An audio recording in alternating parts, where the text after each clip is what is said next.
അങ്ങനെ Abi N ജ്വല്ലറിയുടെ മാനേജറായിട്ട് join ചെയ്യുന്ന ആ ഒരു ദിവസം വന്നെത്തിയിരിക്കുകയാണ് കേട്ടോ. നവ്യ പൂജാമുറിയിൽ പ്രാർത്ഥിച്ച് അബിക്ക് ഉള്ള കാര്യങ്ങളൊക്കെ പറഞ്ഞു കൊടുക്കുകയാണ്. ഞാൻ ഒരുപാട് പ്രയത്നിച്ചിട്ടൊക്കെയാണ് നിനക്ക് ഈ ഒരു അവസരം ഞാൻ നേടിത്തന്നത്.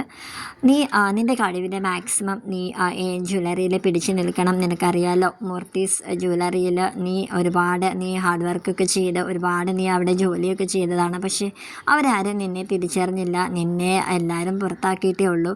ഒരു പരിധിവരെ അത് നിൻ്റെ കയ്യിലിരിപ്പ് കൊണ്ടായിരുന്നു. എന്നാലും നീ അതുപോലെ ആവരുത് എൻ ജ്വല്ലറിയിൽ പ്രവർത്തിക്കുന്നത്.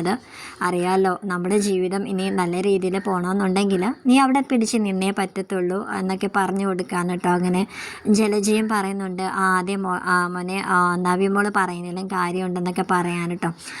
അപ്പോൾ നമ്മുടെ അബി അതൊക്കെ കേട്ടിട്ട് ഞാൻ നവ്യ, എനിക്കിപ്പോൾ ഏറ്റവും കൂടുതൽ ഈ ലോകത്ത് കടപ്പാട് നിന്നോടാണ്. നീയാണ് എനിക്കിങ്ങനെ ഒരു വലിയൊരു അവസരം തന്നെ തന്നത്. ഞാൻ ഒരിക്കലും ഞാൻ ഇനി പഴയ പോലെ ആവില്ല. നല്ല രീതിയിൽ തന്നെ നമ്മുടെ ജീവിതം മാറും എന്നൊക്കെ പറഞ്ഞ് അങ്ങനെ ഇവർ നവ്യ അബിയും കൂട്ടിക്കൊണ്ട് എൻ ജ്വല്ലറിയിലേക്ക് പോകാൻ കേട്ടോ. അവിടെ അബിയെ വരവേൽക്കാനായിട്ട് അവിടെ ഡേവിഡ് എല്ലാ സ്റ്റാഫുമാരോടൊക്കെ ഇങ്ങനെ പറഞ്ഞുകൊണ്ടൊക്കെ ഇരിക്കുകയാണ്. ഇപ്പോൾ അബി വരും. അബി മൂർത്തീസ് ജ്വല്ലറിയുടെ അല്ലെങ്കിൽ അനന്തപുരി തറവാട്ടിലെ ഒരു അംഗമാണ് എന്നും, അതായത് മൂർത്തിയുടെ കൊച്ചുമോൻ ആണ്.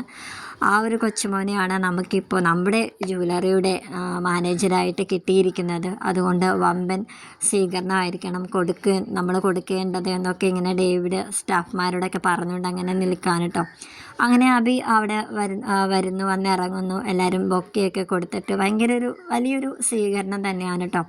അങ്ങനെ ആ ഒരു മാനേജർ കസേരയിലേക്ക് ഡേവിഡ് കൊണ്ട് ഇരുത്തുകയാണ് കേട്ടോ. അബി അപ്പോൾ ഡേവിഡിനോട് ഒത്തിരി നന്ദിയൊക്കെ പറയുകയാണ് കേട്ടോ. അപ്പോൾ ഡേവിഡ് പറയുന്നുണ്ട്, എന്നോടല്ല സത്യം പറഞ്ഞാൽ നന്ദിയൊക്കെ പറയേണ്ടത്, നിൻ്റെ ഭാര്യ നവ്യ കാരണമാണ് നീ ഇപ്പോൾ ഈ ചെയറിൽ ഇവിടെ മാനേജർ പോസ്റ്റിൽ നീ ഇപ്പോൾ ഇവിടെ നിൽക്കാൻ തന്നെ കാരണം നിൻ്റെ ഭാര്യയാണ്. നിങ്ങൾ തമ്മിലുള്ള ബന്ധം തകർക്കാനായിട്ട് നിങ്ങളുടെ കുടുംബത്തിൽ നിന്ന് വരെ ആൾക്കാർ നോക്കിയിട്ടുള്ളതാണ്.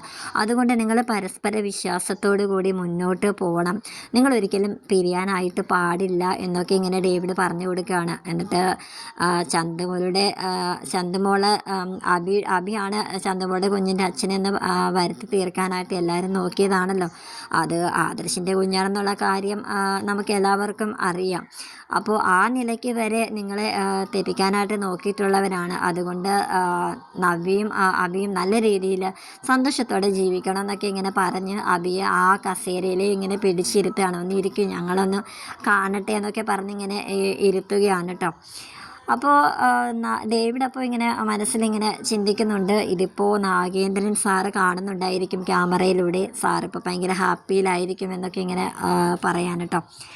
അപ്പോൾ നമ്മുടെ നാഗേന്ദ്രൻ അപ്പോൾ ആ ഒരു സമയത്ത് ഇത് ഫോണിലൂടെ കണ്ടുകൊണ്ടിരിക്കുകയാണ്. അപ്പോൾ കൂടെ മകളുണ്ട്, അവന്തികയുണ്ട് കേട്ടോ. അപ്പോൾ അവന്തികയോട് പറയാണ്, എൻ്റെ സ്വപ്നം സഫലമായി. എൻ്റെ മോൻ എൻ്റെ ജ്വല്ലറിയിൽ മാനേജർ പോസ്റ്റിൽ ഇരിക്കുന്ന ആ ഒരു കാഴ്ച എനിക്ക് കണ്ടല്ലോ. ഭയങ്കര സന്തോഷത്തിലൊക്കെ ഇരിക്കുകയാണ് കേട്ടോ. അപ്പോൾ അവന്തിക ചോദിക്കുന്നുണ്ട്, അച്ഛൻ ഇനി എപ്പോഴാണ് ഏട്ടനോട് എല്ലാ സത്യങ്ങളും പറയുന്നതെന്ന് ഇങ്ങനെ ചോദിക്കുകയാണ്. എന്തായാലും ഇപ്പോൾ ഇവിടം വരെ എത്തിയില്ലേ, അധികം സമയം ഞാൻ നീട്ടത്തില്ല. ഇനി ഞാൻ ഉടനെ തന്നെ എൻ്റെ മകനോട് എല്ലാ കാര്യങ്ങളും തുറന്ന് പറയും, അതിനോടൊപ്പം ജലജയോടും എന്നിങ്ങനെ നാഗേന്ദ്രൻ പറയാൻ കേട്ടോ. ഈ ഒരു സമയത്ത് നയനയ്ക്ക് പെട്ടെന്ന് ചെറുതായിട്ട് ഒരു പെയിൻ ഉണ്ടായിട്ട് അവർ ഹോസ്പിറ്റലിൽ ഡോക്ടറിനെ ചെന്ന് കാണിക്കുന്നുണ്ട് കേട്ടോ. അപ്പോൾ കുറച്ച് ബോഡിയൊക്കെ വീക്കാണെന്ന് ഡോക്ടർ ആദർശിനോടും നയനോടും പറഞ്ഞു കൊടുക്കുന്നുണ്ട്. കുറച്ചും കൂടി കെയർ ചെയ്യണം, യാത്രയൊക്കെ ഒഴിവാക്കണം എന്നൊക്കെ പറഞ്ഞു കൊടുക്കുകയാണ്.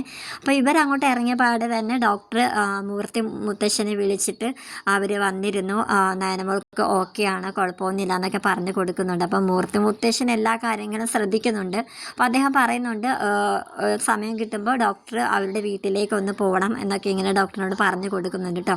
പിന്നെ മൂർത്തി മുത്തശ്ശൻ ഒരു അതായത് പലഹാരങ്ങളൊക്കെ ഉണ്ടാക്കുന്ന ഒരു സ്ത്രീയെ വീട്ടിലേക്ക് വിളിച്ച് വരുത്തുകയാണ്. നയനമോൾക്ക് ഇഷ്ടമുള്ള പലഹാരങ്ങളെല്ലാം ഉണ്ടാക്കി കൊടുക്കണമെന്നും പറഞ്ഞിട്ട് മുത്തശ്ശിയെയും ദേവയാനിയും കൂട്ടിയിട്ട് നയനയുടെ ഇപ്പോഴുള്ള വീട്ടിലേക്ക് പറഞ്ഞു വിടുകയാണ് കേട്ടോ. അപ്പോൾ അവിടെ ചെല്ലുമ്പോൾ നയന പറയുന്നുണ്ട്, ഇതിൻ്റെയൊക്കെ ആവശ്യമുണ്ടെന്നൊക്കെ പറയുന്നുണ്ട്.